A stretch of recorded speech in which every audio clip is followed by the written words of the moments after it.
ആധുനിക തലമുറയെ നമ്മൾ മനസ്സിലാക്കുക എന്നത്. പുതിയ തലമുറ കുടുംബത്തിൽ നിന്ന് നമ്മൾ അറിയാതെ പടിയിറങ്ങിക്കൊണ്ടിരിക്കുന്നുണ്ട്.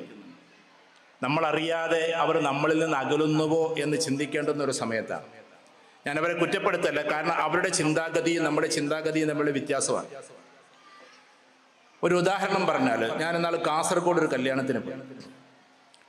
ആ കല്യാണത്തിന് പോയപ്പോൾ അവിടുത്തെ പ്രധാനപ്പെട്ട ഒരു വ്യക്തിയുടെ പേര് ഞാൻ പറയുന്നില്ല, കാരണം ഒരു നെഗറ്റീവ് ആയതുകൊണ്ട് നമുക്ക് പേര് പറയാൻ പാടില്ല. അപ്പം അദ്ദേഹത്തിൻ്റെ വീട്ടിലേക്ക് കല്യാണത്തിന് കയറി. അവിടുത്തെ മന്ത്രിമാരോ MLA മാരോ MP മാരോ ആരൊക്കെ വന്നു പോയ കല്യാണമാണ്. ഞാൻ കുറച്ച് വൈകിട്ടാണ് എത്തിയപ്പോൾ എന്നോട് എന്നെ അറിയുന്ന ഒരാൾ പറഞ്ഞു, നിങ്ങൾ ആ റൂമിലേക്കൊന്ന് ചെല്ലോ, ഇന്ന ആൾ അവിടെ ഇരുന്നിട്ട് വല്ലാത്ത വിഷമത്തിലാണ് എന്ന് പറഞ്ഞു. അപ്പം ചോദിച്ചു, എന്താ വിഷമം? കല്യാണമായിട്ട് എന്താ വിഷമം? അതൊന്നും പറയണ്ട, നിങ്ങൾ വരിയെന്ന് പറഞ്ഞ് കൊണ്ടുപോയി. അപ്പം അദ്ദേഹത്തിൻ്റെ മകള് MBBS പഠിക്കുകയാണ്. എന്ന് വെച്ചാൽ ഇനി ആകെ ബാക്കിയുള്ളത് എല്ലാ ഇയറും കഴിഞ്ഞു, ഇനിയുള്ളത് ആകെ അവരുടെ പ്രാക്ടിക്കൽ സൈഡ് മാത്രമാണ്. കല്യാണത്തിൻ്റെ ദിവസം ഈ പെൺകുട്ടിയുടെ എല്ലാ ഫ്രണ്ട്സും വന്നിട്ടുണ്ട്, ആൺകുട്ടികളും പെൺകുട്ടികളും ഉണ്ട്. ഇദ്ദേഹം അവിടെ മഹല്ലിൽ, അവിടുത്തെ പ്രദേശത്ത് അറിയപ്പെടുന്ന ഒരു ദീനി പ്രവർത്തകൻ കൂടിയാണ്. അദ്ദേഹം അവിടുത്തെ മഹല്ലിൻ്റെ സാരഥി കൂടിയാണ്. പക്ഷേ പേര് പറഞ്ഞാൽ ഇവിടെ തന്നെ പല ആൾക്കാർക്കും അറിയാമായിരിക്കാം. പക്ഷേ ഈ മകളുടെ കല്യാണ ദിവസം പുതിയ തലമുറയിലെ കുട്ടികൾ വന്ന്, ആൺകുട്ടികളും പെൺകുട്ടികളും അവളെ ഹഗ് ചെയ്യുന്നു, അവൾക്ക് കൈ കൊടുക്കുന്നു. ചില കുട്ടികൾ ബെസ്റ്റീസ് എന്ന അർത്ഥത്തിൽ, അങ്ങനെയുണ്ടല്ലോ, ഇപ്പൊ പുതിയ തലമുറയ്ക്ക് അത്രമാത്രം വലിയ പരിചയമൊന്നും ഉണ്ടാവില്ല. അപ്പൊ ആ അർത്ഥത്തിൽ പെരുമാറുന്നു. ഇതൊക്കെ കണ്ടിട്ട് അന്തിച്ച് നിൽക്കുകയാണ് പിതാവ്. ഞാൻ പറയുന്നത് തലമുറയുടെ ഗ്യാപ്പാണ്. തലമുറയിൽ ഈ കാലഘട്ടത്തിലെ കുട്ടികൾക്ക് ഇതത്ര വലിയ വിഷയമല്ലാത്തതുപോലെ തോന്നും. ഈ രംഗം കണ്ടിട്ട് ഈ മകളോട് വന്നിട്ട്, മോളെ നീ സ്റ്റേജിൽ നിന്നിട്ട് ഇങ്ങനെ ചെയ്യല്ല എന്ന് സ്വകാര്യത്തിൽ ഈ പിതാവ് പറഞ്ഞു. ഈ പിതാവ് പിന്നെ എന്നോട് കരഞ്ഞു പറഞ്ഞ സംഭവം ഞാൻ ചുരുക്കി പറയാം. പക്ഷേ ഈ മോള് എടുത്തുടനെ പറഞ്ഞത്രേ, ഇപ്പോഴത്തെ കാലമൊന്നും നിങ്ങൾക്ക് അറിയാത്തത് കൊണ്ട് ഇതിലെന്താ ഇപ്പൊ ഇത്ര പ്രശ്നം, ഇതിലെന്താ ഇത്ര ചിന്തിക്കാൻ? വിവാഹ ദിവസം തന്നെ ഏകദേശം 20-22 വയസ്സ് വരെ വളർത്തി വലുതാക്കിയ പിതാവിനോട് നെഞ്ചത്തൊരു കോടാലി ഇറക്കുന്നത് പോലെ പെൺമകളുടെ ഈ മോളുടെ വാക്കാണ്. ഇതൊരു പക്ഷേ അത്രയും കാലം ഒരു പിതാവ് ഒരു മകളെ വളർത്തിയതിന്റെ നോവ് ആ കുട്ടി അറിയാത്തതാകാം. അല്ലെങ്കിൽ പുതിയ തലമുറയുടെ പഠിത്തവുമായി ബന്ധപ്പെട്ട് അവരുടെ കുട്ടികൾ പരസ്പരം ക്ലാസ് റൂമിൽ കഴിയുന്നത് പോലെ വിവാഹ ചടങ്ങിലും കഴിയാമായിരിക്കുമെന്ന് ചിന്തിച്ചതാകാം. ഞാനിത് തുടക്കത്തിലേ പറയുന്നൊരു നെഗറ്റീവല്ല, തലമുറകൾ തമ്മിലുള്ള ഗ്യാപ്പുകളാണ്. ഈ ഗ്യാപ്പ് നമ്മുടെ സംസ്കാരത്തെ ഇല്ലാതെയാക്കുന്നു, നമ്മുടെ സംസ്കൃതിയെ ഏതോ ലോകത്തേക്ക് കൊണ്ടുപോകും. നമ്മൾ മനസ്സിലാക്കേണ്ടത് എന്താണ്? നമ്മൾ പഠിക്കുന്ന സമയത്ത് എത്ര ടോപ്പിൽ, ഞാനിവിടെ ഉസ്താദുമാരുണ്ട്, എന്നാലും ഞാൻ കുട്ടികൾക്ക് മനസ്സിലാക്കാൻ വേണ്ടിയിട്ട് ഒരു ഉദാഹരണം പറയണമെന്ന് നിങ്ങൾക്ക് വിഷമമൊന്നും തോന്നരുത്. ഷാറൂഖ് ഖാൻ ഒരു ക്യാമ്പസിലേക്ക് പോകുന്ന ഒരു രംഗം നിങ്ങൾ വീഡിയോയിൽ കണ്ടിട്ടുണ്ട്. ഷാറൂഖ് ഖാനാണ് ഇന്ത്യയിലെ ഏറ്റവും വലിയ നടനാണ്. ഒരു പക്ഷേ ലോകത്തിൽ അറിയപ്പെടുന്ന ഏറ്റവും ടോപ്പ് 10 നടന്മാരിൽ ഒരാളാണ്.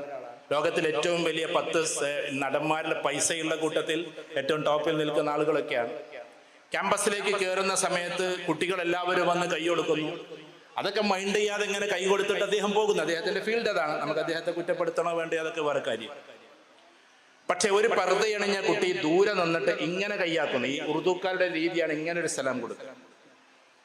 ഈ ഷാറൂഖ് ഖാൻ എന്ന് പറയുന്ന വ്യക്തി, അദ്ദേഹത്തിന്റെ പുകഴ്ത്തി പറയല്ല കേട്ടോ, ഞാൻ കുട്ടികൾക്ക് മനസ്സിലാക്കാൻ വേണ്ടി പറയാം. ആ പെൺകുട്ടിയുടെ മുമ്പിൽ നിന്നിട്ട് ഒരു 6-7 തവണ ഇങ്ങനെ കാണിക്കുന്നു. മറ്റുള്ളവർക്കൊക്കെ ജസ്റ്റ് കൈയെടുത്ത് ഇങ്ങനെ പോയ ആള്, അതിന്റെ അർത്ഥം എന്താണെന്നറിയോ? ഇവരെല്ലാം എന്നെ സ്നേഹിക്കുന്നു, പക്ഷേ മോളെ ഞാൻ നിന്നെ സ്നേഹിക്കുന്നു എന്നതാണ്. എന്ന് വെച്ചാൽ ഞാൻ നിന്റെ ഈ പ്രൗഢിയെ, ഞാൻ നിന്റെ ഈ പേഴ്സണാലിറ്റിയെ, ഞാൻ നിന്റെ ഉള്ളിലുള്ള ഈ ഇതിനെ ഞാൻ ഏറ്റെടുത്തിരിക്കുന്നു എന്ന. ഒരു തവണ ഒന്നുമല്ല ഇങ്ങനെ ആക്കുന്നത്. നിങ്ങൾക്ക് ആ വീഡിയോ കാണാം. 6-7 തവണ കുട്ടിയെ ബഹുമാനിച്ചുകൊണ്ട് ഇങ്ങനെ ആക്കുക. കാരണം ആ കുട്ടി തന്റെ വ്യക്തിത്വം നിലനിർത്തിക്കൊണ്ട് ദൂരേക്ക് മാറി നിന്നതിന്റെ പേരിൽ. ക്യാമ്പസ് ആകുമ്പോൾ ഇതൊക്കെ ഉണ്ടാകാം. പക്ഷെ എങ്ങനെയാണ് നമ്മളൊരു വ്യക്തിയായി വളരുക എന്നത് ഏറ്റവും പ്രധാനപ്പെട്ട. ഇതൊരു ഉപദേശ പ്രസംഗമല്ല. ഞാൻ കാലഘടനയോട് സംസാരിക്കുന്നു, ഈ കാലത്തോട് സംവദിക്കുന്നു.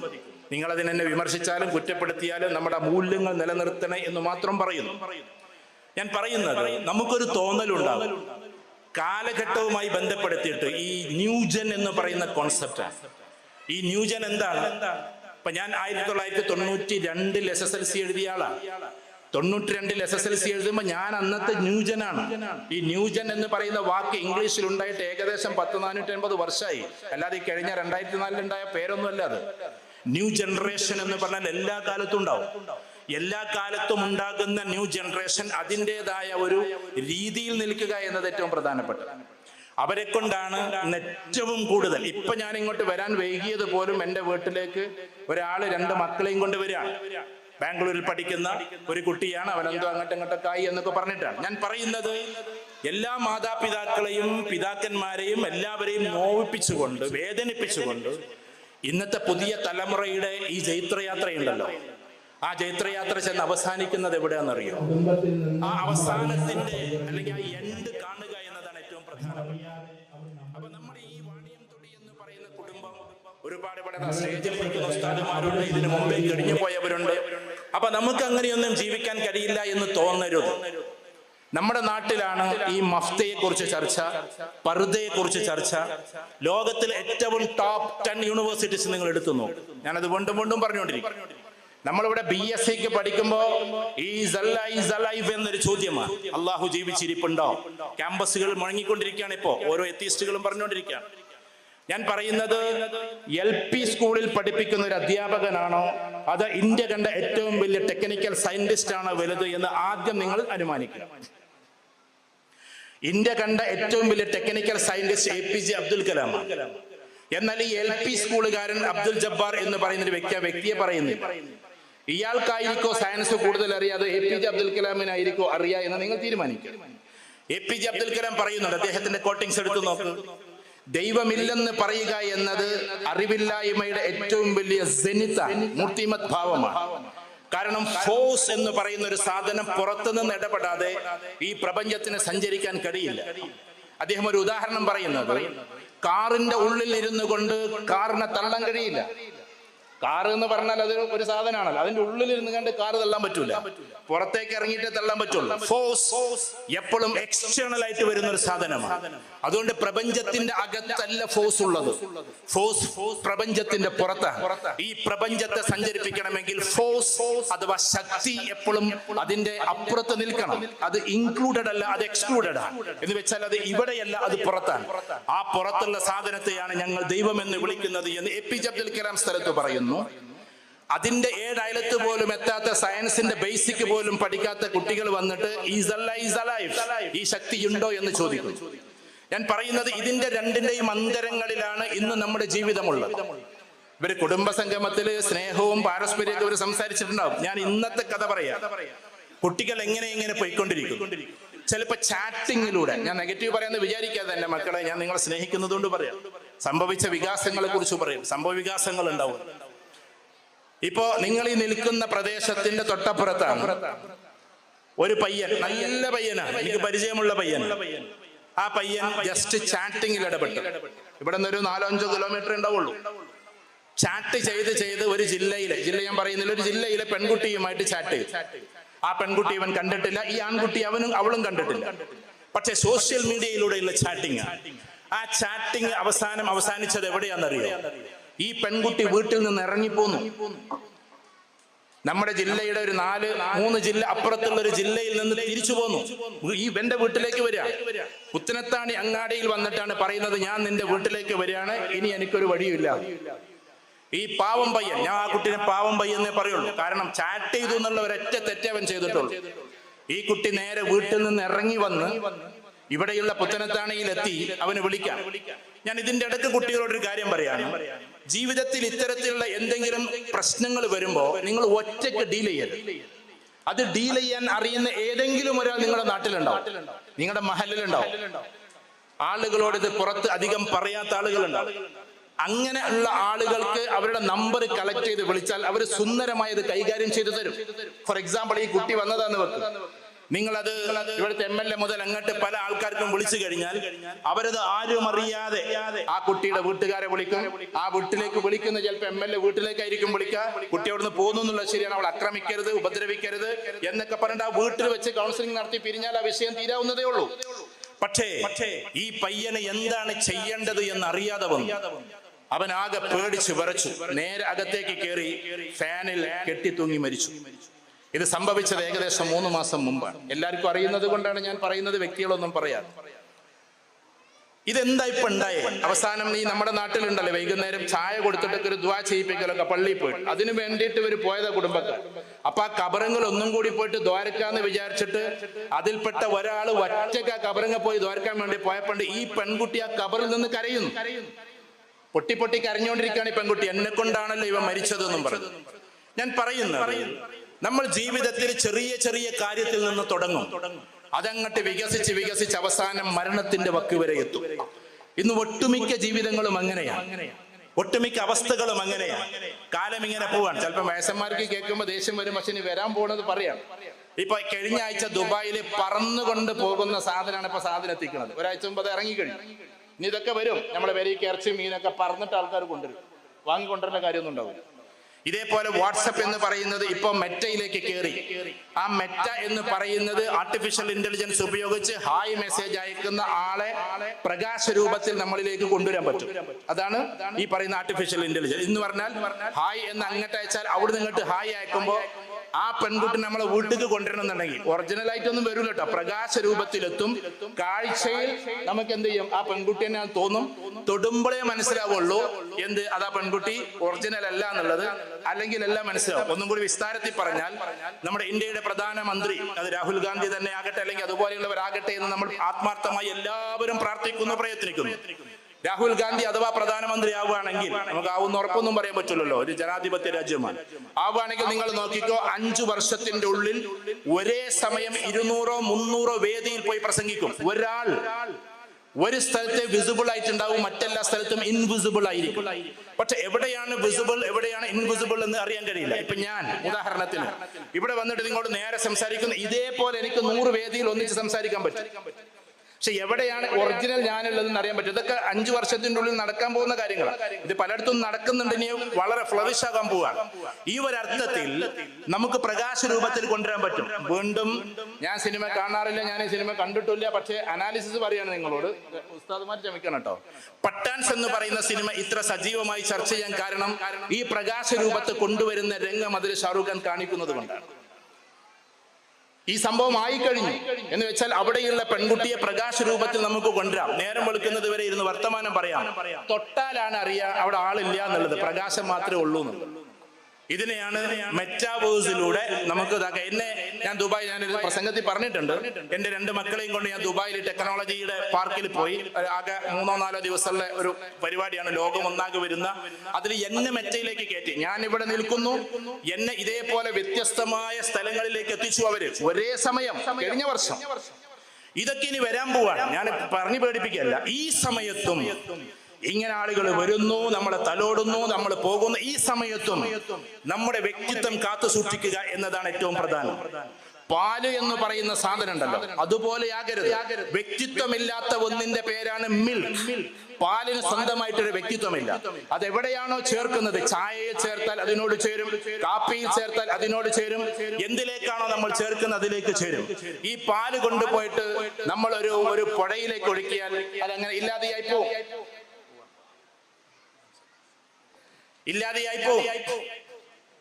ഈ പാല് ജസ്റ്റ് ഒരു കുളത്തിൽ ഒഴിച്ചിട്ടുണ്ടെങ്കിൽ അതൊന്ന് ഇളക്കി കഴിഞ്ഞാൽ പിന്നെ എവിടെയാ പാല് എന്ന് അറിയാൻ പറ്റൂല. ഇതേ പാലിൽ നിന്ന്, ഇവിടെ ശ്രദ്ധിക്കണേ, ഇതേ പാലിൽ നിന്ന് നന്നായിട്ട് കടഞ്ഞെടുത്ത ഒന്നിനെ ഇപ്പൊ ഈ കടയലും കുട്ടികൾ കാണുന്നില്ല, അതാ പ്രശ്നം. കാരണം ആ പാലിന്റെ ഉള്ളിൽ ഒരു സാധനത്തെ ഇങ്ങനെ തിരിച്ചിട്ടാണ് നെയ്യ് ഉണ്ടാവുന്നത് കുട്ടിയൊക്കെ അറിയണ്ടേ. എന്റെ ബാക്കിൽ പാടാണ്, നല്ല പാടുണ്ട് എന്റെ വീട്ടില് ബാക്കിൽ, പള്ളിപ്പാടങ്ങളാണ്. അപ്പൊ ഒരു ദിവസം കുറെ ഒരു 3-4 പെൺകുട്ടികളും അധ്യാപകരൊക്കെ പാടെ വന്നിട്ട് ഇങ്ങനെ, പെൺകുട്ടികൾ ആൺകുട്ടികളൊക്കെ ഉണ്ട്, എല്ലാരും കൂടി ഇങ്ങനെ പാടങ്ങനെ നടന്നു. ഞാൻ ചോദിച്ചു, എന്താ നിങ്ങൾ ഇവിടെ എന്ന് ചോദിച്ചു.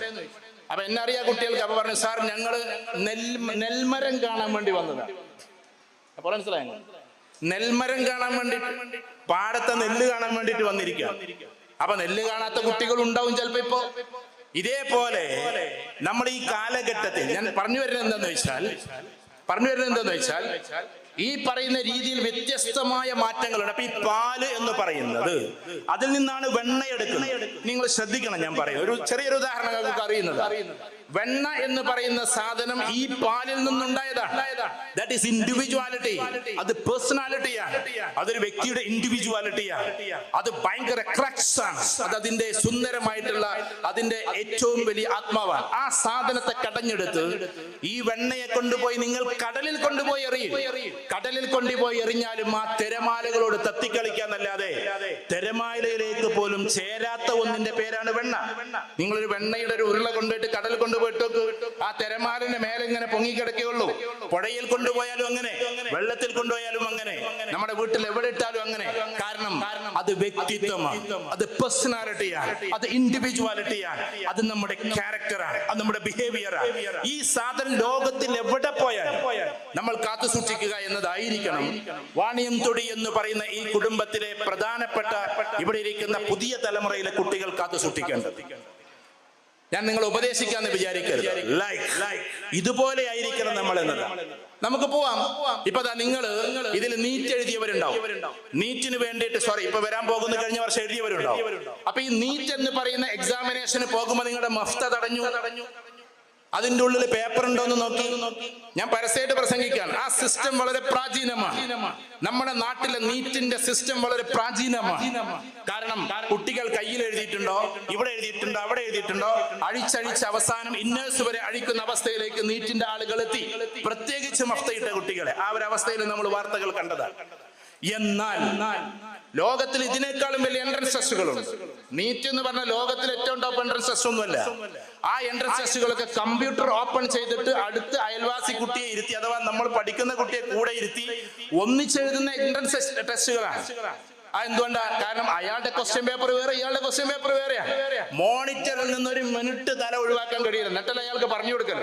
കാരണം ചോദ്യം എന്ന് പറയുന്ന സാധനം വന്നാൽ നിങ്ങൾ ആൻസർ ചെയ്യേണ്ടെന്ന സമയത്തിന്റെ ഉള്ളിൽ ചെയ്തില്ലെങ്കിൽ അത് മോണിറ്ററിൽ നിന്ന് പോകുക ചോദ്യം. അതുകൊണ്ട് മോണിറ്ററിൽ നിന്ന് ചോദ്യം പോകുന്നതിന്റെ മുമ്പ് അതിന്റെ ആൻസറുകൾ ചെയ്ത് ചെയ്ത് ചെയ്ത് തീർക്കലാണ് ആ കുട്ടിയുടെ പണി. അല്ലാതെ അയൽവാസിക്ക് പോവലല്ല, അടുത്തുള്ളതിന്റെ നോക്കലല്ല. ലോകത്തിലെ ഏറ്റവും ടോപ്പ് എൻട്രൻസ് ടെസ്റ്റുകളൊക്കെ അങ്ങനെയാണ്. ഇത് നമ്മുടെ മഫ്തകൾ പരതുന്നു.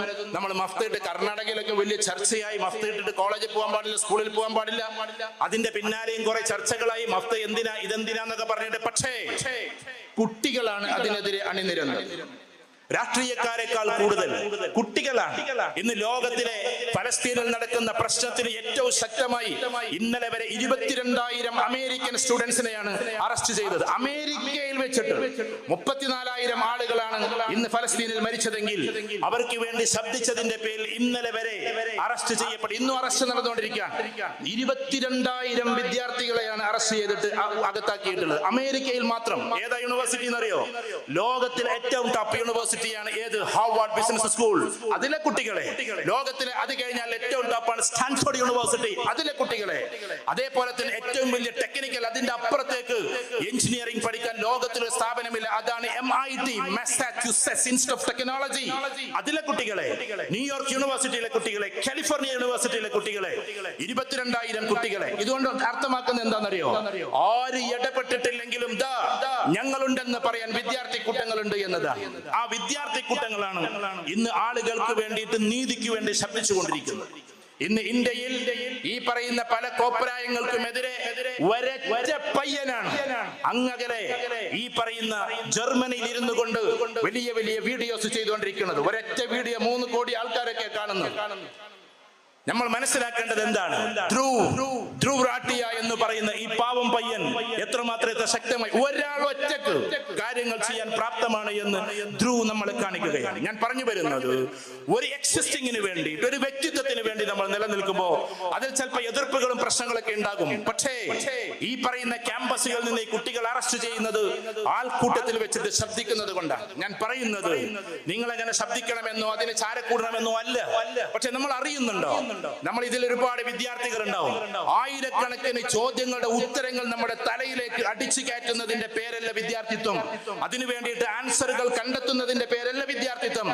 അനീതിക്കെതിരെ ആൾക്കൂട്ടത്തിൽ വെച്ചിട്ട് ഒരു ചോദ്യമെങ്കിലും അനീതികൾ ചെയ്യുന്നവർക്കെതിരെ ചോദിക്കാനുള്ള ജീവിക്കാനുള്ള ചങ്കൂറ്റത്തിന്റെ പേരാണ് വിദ്യാഭ്യാസം എന്ന് പറഞ്ഞാൽ. അതിന്റെ പേരാണ് വിദ്യാഭ്യാസം. ആ ഒരു അർത്ഥത്തിൽ ഞാൻ പറഞ്ഞോട്ടെ, ഇവിടെ ഇരിക്കുന്ന ഓരോ കുട്ടികൾ, ഈ വാണിയംതൊടിയിലെ കുട്ടികൾ എന്നും നീതിപൂർവ്വം നിൽക്കുന്ന മക്കളായിരിക്കണമെന്ന്. നമുക്ക് വർഗീയത അറിയില്ല, നമുക്ക് മറ്റുള്ള ലോകം അറിയില്ല, പക്ഷേ നമുക്ക് ഈ പാവം ഉമ്മമാരുടെ, ഈ പാവം ഉപ്പമാരുടെ, നമുക്ക് കാലങ്ങളായി കിട്ടിയിട്ടുള്ള നൈതികതയുടെ കൂടെ നമ്മൾ ഉണ്ടായിരിക്കണമെന്നത്. എന്ന് വെച്ചാൽ ഇവിടെ ഇരിക്കുന്ന ഓരോ കുട്ടികളും വിദ്യാഭ്യാസത്തിന്റെ ലാസ്റ്റ് ഘട്ടത്തിലൂടെ പോവാണ്. ഞാൻ പറയുമ്പോൾ വിദ്യാഭ്യാസം മാത്രം പറയാം, പറഞ്ഞിട്ട് അടുത്തേക്ക് വരാമെന്ന് വിചാരിച്ചാൽ എനിക്ക് സമയം കുറവാണ്, എല്ലാം കൂടി പെട്ടെന്ന് ഇങ്ങനെ പറഞ്ഞിട്ട് വരാം. ഇപ്പൊ ഇവിടെ ഇരിക്കുന്ന പല കുട്ടികളും വാണിയംതൊടിയിൽ ഇപ്പതാ നിങ്ങൾ ഒരുപാട് ഇത് കൊടുത്ത് ഇനി 4 എണ്ണം കൊടുക്കാൻ ബാക്കിയുണ്ട്. ഇതില് എനിക്ക് കൂടുതൽ സന്തോഷം തോന്നിയത് ഒന്ന് ഹാഫിളായി കടന്നു വന്നിട്ടുള്ള 2 കുട്ടികളെയാണ്. അതിൽ ഒരാൾ വന്നിട്ടില്ല, തോന്നുന്നു ഒരാൾ വന്നു. അതാണ് ഏറ്റവും പ്രധാനപ്പെട്ട ഒരു കാര്യം. രണ്ടാമത്തെ എന്നെ സന്തോഷിപ്പിച്ചത് ഇവിടുത്തെ പ്രായം ചെന്ന ആളുകൾക്ക് നിങ്ങൾ അനുമാനം കൊടുക്കുന്നു, കാരണം സ്നേഹം കൊടുക്കുന്നു. ഈ പാവങ്ങൾക്കൊക്കെ ഇപ്പതാ ഇവിടെ ഇരുന്നിട്ട് ഇങ്ങനെ പാവം എന്ന് ഞാൻ പറയുന്നത് പ്രായം കൊണ്ട് അങ്ങനെ ആയ ആളുകളെയും മക്കളെയും പേരക്കിടാങ്ങളെയും കണ്ടിട്ട് അത്രയും വലിയ സന്തോഷത്തിലാണ്, മനസ്സ് നിറഞ്ഞിരിക്കും. പല സമയത്ത് നിങ്ങൾ സൂക്ഷിച്ചു നോക്കിക്കോ, കണ്ണുകൾ നിറയും. കുറച്ച് ചിന്തിക്കുന്ന കാരണവന്മാരാണ് ഈ ഇരിക്കുന്ന ആളുകൾ എന്നത്. കാരണം ഇനി ഇങ്ങനൊരു കൂടലുണ്ടാകുമ്പോ ഇവരെ ഇതുപോലെ കാണാൻ ഞാനുണ്ടാകുമോ എന്നൊരു ചിന്ത അവർക്കുണ്ടാകാം. ഇതേപോലെ നിങ്ങളെ കണ്ടതിന്റെ കൺകുളിർമയും ഉണ്ടാകാം. പക്ഷേ ആ കൂട്ടത്തിൽ അസീം പ്രേംജി യൂണിവേഴ്സിറ്റിയിൽ നിന്ന് PG കഴിഞ്ഞൊരുത്തൻ വന്നപ്പോ എനിക്ക് കുറച്ചും കൂടി ആവേശമായി. അത് വാണിയംതൊടിയിലെ പ്രധാനപ്പെട്ട ഒരു ചിന്ത കൂടിയാണ്. അഥവാ പുതിയ തലമുറയിലെ വാർത്തെടുക്കാൻ അസീം പ്രേംജി യൂണിവേഴ്സിറ്റി നിങ്ങൾ വിചാരിക്കുന്ന പോലെ ഏതെങ്കിലും ലോക്കൽ സെന്റർ അല്ല. അസീം പ്രേംജി എന്ന് പറയുന്ന മനുഷ്യനാണ് ഇന്ന് ഇന്ത്യയിൽ തന്നെ ഏറ്റവും കൂടുതൽ സ്റ്റുഡൻസിന് പഠിക്കാൻ വേണ്ടി സാമ്പത്തികം ഇറക്കിക്കൊണ്ടിരിക്കുന്നത്. അദ്ദേഹത്തിന്റെ യൂണിവേഴ്സിറ്റിയിൽ നിന്ന് ഇറങ്ങുന്നു എന്ന് പറയുമ്പോൾ അതൊരു വലിയ സന്തോഷമാണ്. ഞാൻ ഇവിടെ ഇരിക്കുന്ന കുട്ടികളോട് പറയാണ്, നിങ്ങൾ ഈ ഇരിക്കുന്ന ഏതെങ്കിലും കുട്ടികൾ പറയോ, അഥവാ നീറ്റ് കഴിഞ്ഞ് എയിംസിൽ നമുക്ക് സീറ്റ് കിട്ടിയാൽ എയിംസിലെ ഫീസ് എത്ര എന്ന് നിങ്ങൾക്കൊന്ന് പറയാൻ പറ്റുമോ? അതിന് മുമ്പ് ഒരു കാര്യം പറയാം. നമുക്ക് നീറ്റ് കിട്ടി ക്വാളിഫൈഡ് ആയ നമ്മൾ MESലോ അല്ലെങ്കിൽ അതുപോലെയുള്ള പിന്നെ മെഡിക്കൽ കോളേജിൽ പോവുകയാണെങ്കിൽ ഒരു വർഷത്തിൽ എത്രയാ ഫീസ് എന്നറിയോ? അത് ഞാൻ പറഞ്ഞുതരാം.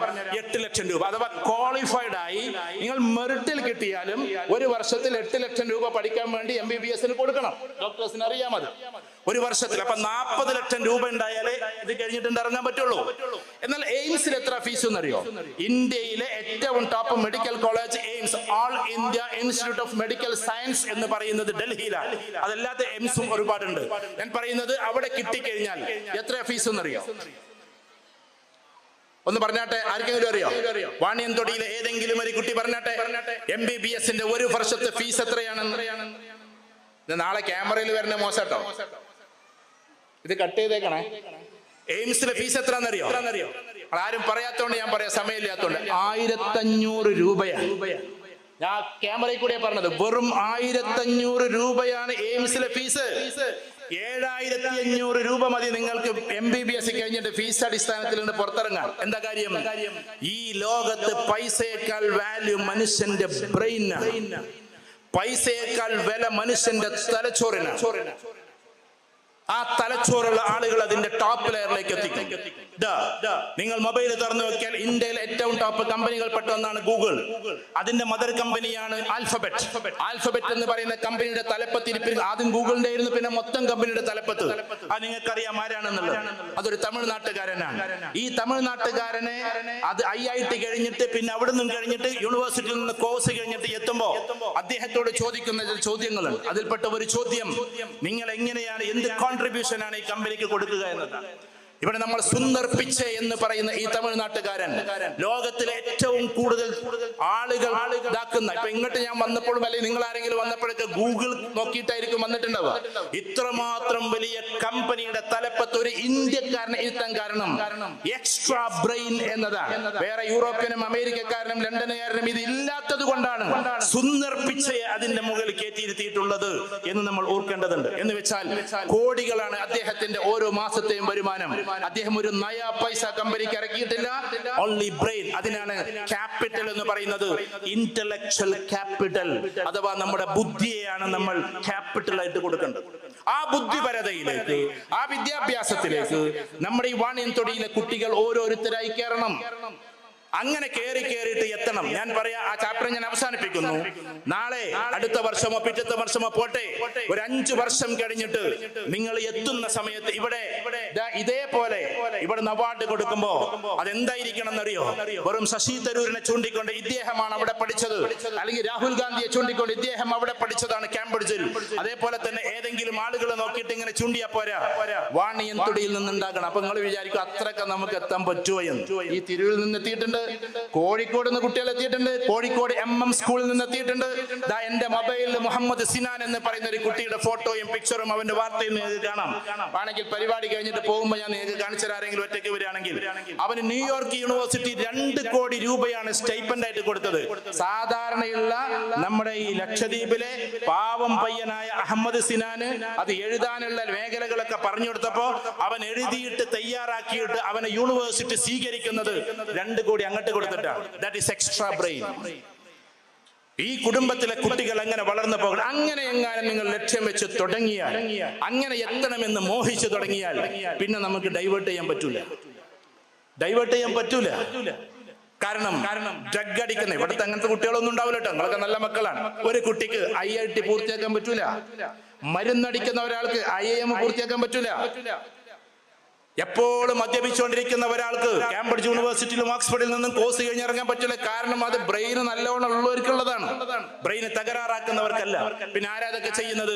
ഇതിനൊന്നും പറ്റാത്ത ആൾക്കാരെ ഇതിലേക്ക് പോകുന്നു. അതുകൊണ്ട് പുതിയ തലമുറയിലെ കുട്ടികൾ അങ്ങനെ എത്തണമെന്ന് ഈ കുടുംബ സംഗമത്തിൽ ഞാൻ നിങ്ങളോട് ഒരു ഉപദേശമല്ലെങ്കിൽ പോലും ഒരു നിർദ്ദേശം പോലെ വെക്കുന്നു. ഈ വാണിയംതൊടിയിൽ നിന്ന് നാളെ ഇവിടെ വരുന്ന സമയത്ത് നിങ്ങൾ ഓരോരുത്തരും ഇവിടെ യശസ്സോടെ ഇതിലേക്ക് കയറി വരുമ്പോ, യശസ്സോടെ പിന്നെ വരുന്ന 7-ാം തീയതി കുരുണിയൻ ഫാമിലി മീറ്റാണ്. അവിടെ അവർക്ക് ഒരു അതിഥി വരാനുണ്ട്. അതാരാന്നറിയോ? കുരുണിയൻ ആഷിഖ് എന്ന് പറയുന്ന പയ്യനാണ്. അവൻ ഇന്ത്യന്റെ പ്ലെയർ ആയിരുന്നു, ഇപ്പോഴും പലതിന്റെയും പ്ലെയർ ആണ്. ഇന്ത്യയിൽ ഏറ്റവും ടോപ്പ് കളിക്കാരന്മാരുടെ കൂട്ടത്തിൽ 11 ആളുകളുടെ കൂട്ടത്തിൽ കളിച്ചിട്ടുള്ള ഒരു കളിക്കാരൻ നാളെ സ്റ്റേജിൽ കയറാൻ പോവാണ് 7-ാം തീയതി. കുരുണിയൻ ഫാമിലി ഇതേപോലെ അറിയപ്പെടുന്ന വക്താക്കളായി, അത് സ്പോർട്സിലാകട്ടെ ആർട്സിലാകട്ടെ ഏതിലാകട്ടെ, ഏറ്റവും ടോപ്പ് റേഞ്ചിലേക്ക് എത്തുന്ന കുടുംബാദികൾ നമ്മുടെ കുടുംബത്തിൽ ഉണ്ടാകണം. വാര്യംകുന്നത്ത് കുഞ്ഞഹമ്മദ് ഹാജിയുടെ കുടുംബ സംഗമത്തിൽ നമ്മൾ പോയിരുന്നു.